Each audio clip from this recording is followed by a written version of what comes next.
Hey guys, this is Shannon with Nearly Organic Noshing, and today I saw that there was a video series going around that I just had to be a part of, and that is on things that you like to can and then things that you will not can again.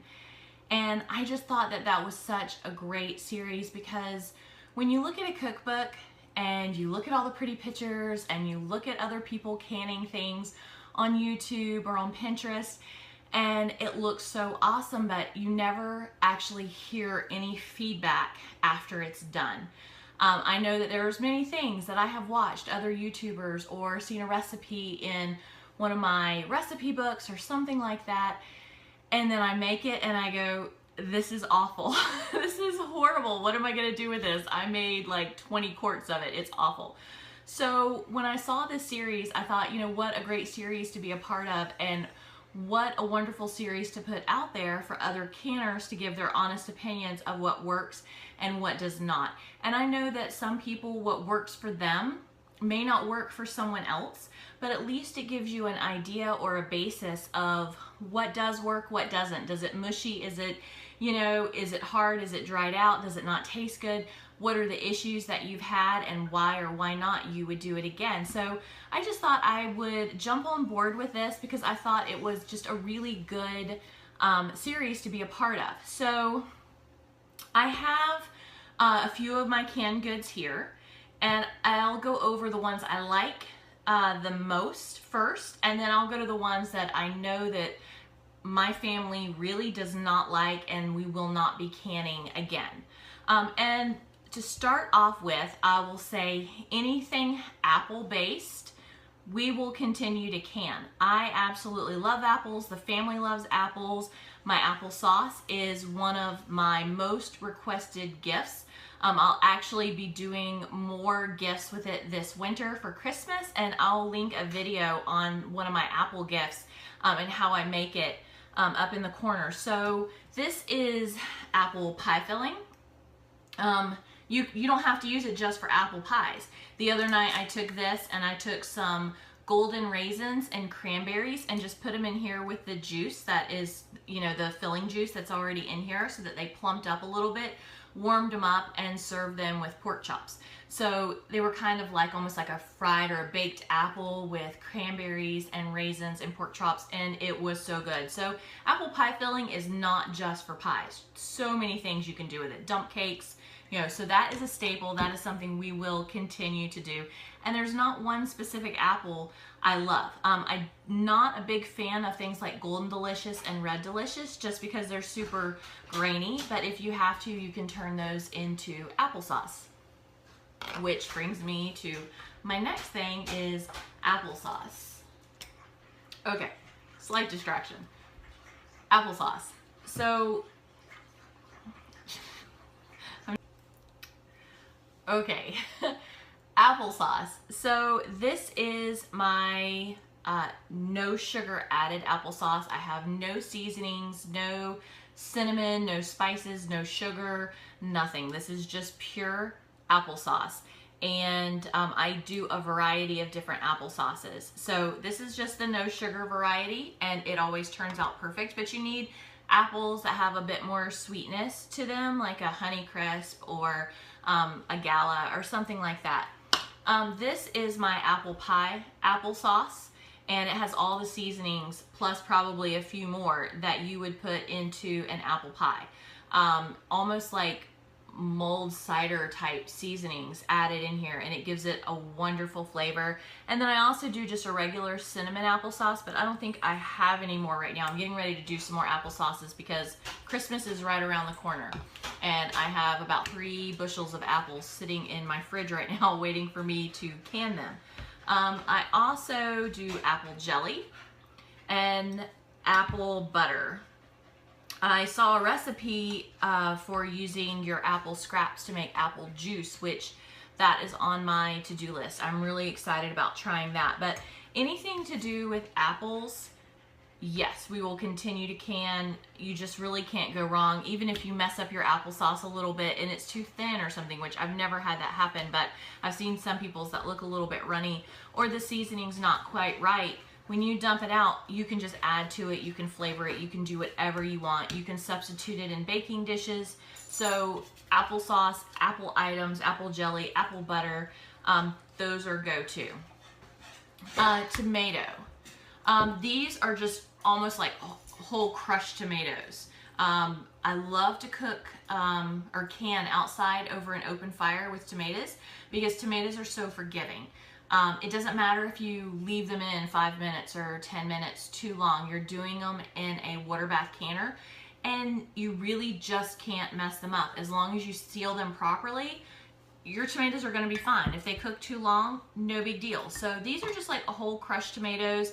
I just go in there and kind of just smush them up, put them in the jar. I can turn them into whatever I want. I'm more of an ingredients canner than a specific dish. You won't see too many soups or stews because I like to just be able to go grab things, dump them into my crock pot or dump them into my dish if I want to make spaghetti sauce. I'll sometimes take one of my tomato sauces. This is just tomato sauce. It's been strained so there's no big chunks of tomato in here. And it's pretty watery. You can see that. But that is great for cooking your pasta in the sauce. It gives your pasta even better flavor, in my opinion. So if your tomato sauce is a little runny, just boil your pasta in the tomato sauce. It gives it that flavor and it takes up some of the moisture of the sauce. So sometimes I'll make an Italian one and I'll put Italian seasonings and stuff in it. But on the whole, usually it just has lemon and salt in it. And that is how I do my tomatoes. Next is stocks. I think that stocks are just wonderful, whether they're bone broth, this is turkey stock, pork stock, beef stock, just delicious. They give your food such wonderful flavor, and when you make it homemade, you know what is in it. So stocks are definitely going to stay on my yes, I will continue canning stocks and broths. Peaches, okay? I have pears too, but I didn't bring any pears out. Most of my fruits, I really like fruits. Peaches, everyone loves peaches. These are so great to make a peach cobbler or peaches with cottage cheese. We just have sometimes a side of peaches. I've made spiced peaches and vanilla peaches, but honestly, just the plain peaches seem to be a hit, and if I want to do something with them and spice them up, then I'll do it once I take them out of the jar. Same thing with the pears. I've done the spiced pears. Just not as many people in our family love the pears as much as love the peaches, so I tend to do more peaches than pears. Next are figs. We have a fig tree in the backyard and one of our neighbors has a fig tree, so I'm able to get figs. I'm not able to get a ton of figs at one time, so I put them in a bag in the freezer, and then once I have, 4 or 5 gallon bags of figs together, then I'll can them. A lot of times I'll do them in the little half-pint jars, the fig preserves that I'm going to give away. I don't do great big jars in case someone doesn't like them. That's an awful lot of work and an awful lot of figs to go to waste if someone does not like them. But the figs are my second most requested item, and I do make a lot of fig preserves to give away at the holidays. So this is just whole figs, if you can see that. I started doing this year and it's awesome. You can take them out, you can pour them over like a pork loin or a pork roast or something like that and bake it. You can take fig preserves and make a dipping sauce or something like that, or serve it with cream cheese or a cheese. Figs, I will continue to do figs, most definitely. This is another tomato based item. It is tomato preserves, and you can see that there are big chunks of like rind in here from limes, and there's rind and fresh ginger. This is a 2-day process. This is lengthy. I've not done a video on this, but I will. It's just, I need to have 2 days to set aside, and honestly, I work a lot, and trying to have 2 days in a row that I know I'll definitely be able to sit down and work on this is hard to come by. So this is literally my last jar that is unopened, and I have half of a jar in the refrigerator. I use this not just on like toast or biscuits or something, but carrots. I'll take a big scoop of this and I'll put it in carrots when I'm cooking carrots to season them. Usually I do like a vanilla brown sugar or a maple vanilla or cinnamon sugar, something like that with the carrots, apricots. But this is a great addition to cooked carrots also. So this is so good. This has got to be one of my all-time favorite preserves to make. And last is salsa. I have not filmed much in the way of canning salsa because I don't follow a recipe, and it would be kind of hard for someone to follow around with how I do salsa. I am not the best at always following recipes. I tend to kind of wing it. And part of it is because I don't have as much time as I'd like to devote to my garden. And so whatever I end up harvesting, I throw in the freezer. I put in freezer bags, or if a freeze comes through, like I lost a ton of green tomatoes in like January. We'd had unseasonably warm weather. So I had green tomatoes like this big on the vines in January here because it was still in the 80s, and then all of a sudden we got a freeze and wiped them all out. So whatever I have in the freezer when it comes to tomatoes and all different kinds of peppers, I won't even have all the same kinds of peppers.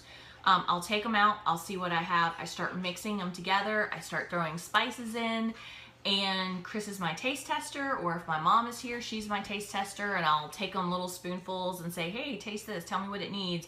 Oh, it needs a little sugar. Oh, it needs a little bit more, you know, tomato. It needs a, you know, something. So I don't follow a recipe. I just throw stuff together until it tastes right, and every time they turn out so awesome when I do it. So I'm just gonna keep doing it that way. But salsa, and I don't use this just for chips, you know, like chips and salsa.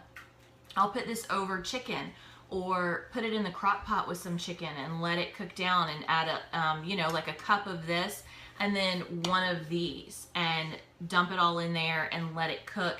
And this gives it that extra seasoning it needs, and this just bulks it out. So this is the one of the few items that I make that are not just a single ingredient item. So that's salsa. The things that I will not be canning again, and I want to say that Linda from Linda's Pantry had one of the same issues. I believe that's who it was that I saw today that said something about it, is sweet potatoes. I love sweet potatoes. These are ones that were from my garden, and I was so proud that I had managed to grow enough sweet potatoes that I could can them. So I was sorely disappointed when I opened my sweet potatoes and they had a very metallic taste. And after doing some reading, and then in the video I saw today, a lot of people have that same issue with their sweet potatoes. It's very sweet. Like when you first taste it, it's sweet, but then it has this weird metallic aftertaste. And I've opened a couple of jars of them and they have all been the same. So I'm not going to use these again. And they're also very, very soft. So they're so mushy. It's almost like it's not a sweet potato. So yeah, I'm not doing sweet potatoes again. And I'm so bummed that I canned so many jars of these sweet potatoes thinking they were going to be awesome. So that's on my no, not again list. Next is so many jellies and preserves. These are muscadine. It's good. There's nothing wrong with it, but not enough people in our family like it. A few people like it in small amounts. It will take forever to go through this one container of muscadine jelly. So I'm just not going to make as many muscadine jellies and preserves. There's nothing wrong with them. They taste fine, but just too many, not enough people like them. So this is on my no more list. I have enough to last for years right now in my pantry. Next is sauerkraut. Had a lot of cabbage that had grown in my garden. My cabbage had done well. What do you do with cabbage as a homesteader? You make sauerkraut. I personally am not a huge sauerkraut person, and I thought that the family would enjoy it, that my mom would like it, my dad would like it. They do, but not enough to go through that much sauerkraut. So on the occasions that we do actually want sauerkraut, I will go and buy a single jar of sauerkraut, just because I would rather use the cabbage for other things than sauerkraut when It's just not something that people love. So yes, it's good, it's wonderful, it's great for your gut, but we're not going to be doing sauerkraut anymore. Blackberry jelly or blackberry preserves. This is whole blackberries. I will not do whole blackberries anymore. I will still make blackberry jam or blackberry preserves, but I will get all the seeds out. The recipes that I have followed, and I kept wondering why they just don't taste that great. They have seeds. The kids don't like them. Chris doesn't like them. If anybody that has stomach issues and stuff, the seeds, not great for them, like diverticulitis or something like that. We have a member of the family that has that, so can't really use this. It just detracts from the flavor. So the next time I make blackberry preserves, which I may end up going back, opening all of these, running them through a sieve, getting all of the seeds out, and then recanning them, because the way they are right now, just nobody likes them. So it's just a waste. So I probably will end up doing that. I've not committed to doing that. Maybe come winter when I have more time. So blackberry with the seeds. Let's see. Something I do not have in a jar anymore because I ended up throwing them all out were oranges. I usually go every couple of years and pick like a truck bed full of oranges from a friend of a friend. They have orange trees they don't pick from. So I go and I pick them and I hand squeeze all the oranges, and I'll put 60 plus or more gallons of orange juice up in the freezer. And I decided to can a bunch of oranges because I saw online that you could can oranges, and I thought, oh, that's awesome. I'll do canned orange juice and I'll do some canned orange slices and see how that turns out. It was awful. It was sweet, but it had the taste of fruit that is almost spoiling. It was not good. And I tried numerous jars. I tried chilling it. I tried having it cold. It just was not good. And I did 2 different batches. Both batches were the same. They both had that just almost rotten orange flavor. And I ended up dumping them all in the compost bin, which I was super, super bummed about because there was a bunch of them and they all went to the compost bin. So that is one. Cactus jelly. I know if you've seen, the purple fruits that are on the cactuses. At one of the Catholic churches in St. Augustine, I used to go and pick the cactuses and make the cactus jelly.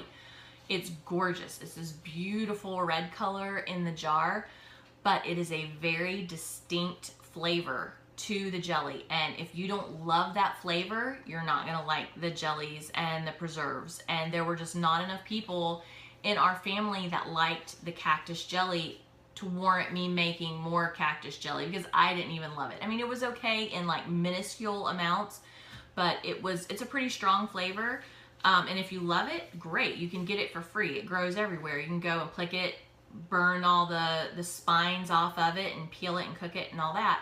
But it just, not enough people liked it to do it. And the last thing I'm not going to use when canning is pure stevia. I was trying to do lots of low sugar or less sugar recipes. And I would rather do something pretty much sugar-free than use the stevia. And to me, the stevia is good in some items, but not in my canned goods. And I'm sure there's people out there that will disagree and say how wonderful it is, but to me, it makes them taste bitter. It's like an almost overly sweet, bitter flavor. So I will not be using stevia in any of my preserves or jams or jellies or anything that calls for sugar. I had to throw out a bunch of preserves because nobody would eat them. I turned a few of them into fruit leathers that were tolerable, and they were okay that way once they were dehydrated. And I'll link a video to that up here. That's how I use up jams and jellies that I just have too many of, which we'll probably end up doing with a bunch of these muscadine. And I've done it with the blackberry that has the seeds in it. I've turned that into fruit leather. So that's what I do with the jams and jellies that I can't get rid of, and I really want to make space on my shelves. I turn it into fruit leather because it takes up a lot less space. So that's just an overview of some of my favorites. I'm sure there's a few that I'm forgetting about, but just off the top of my head, these are things that I like and these are things that I dislike. I hope this video was helpful, and I'm just so looking forward to other videos that people are doing with this collaboration, because it just gives you such great insight to real canning, what works, what doesn't, what tastes good, what does not. So, okay guys, I hope you're having a great evening and that you enjoyed the video.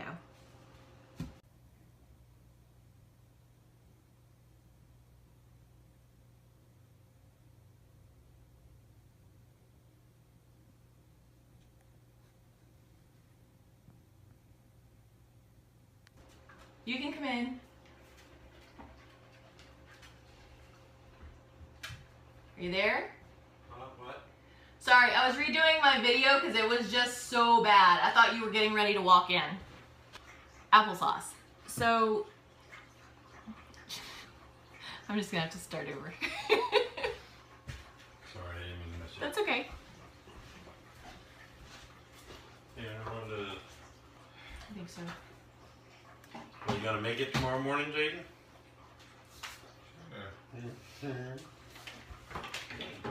Alright, I'm filming here. I'm actually running right now. You have to do some editing. Mm-hmm.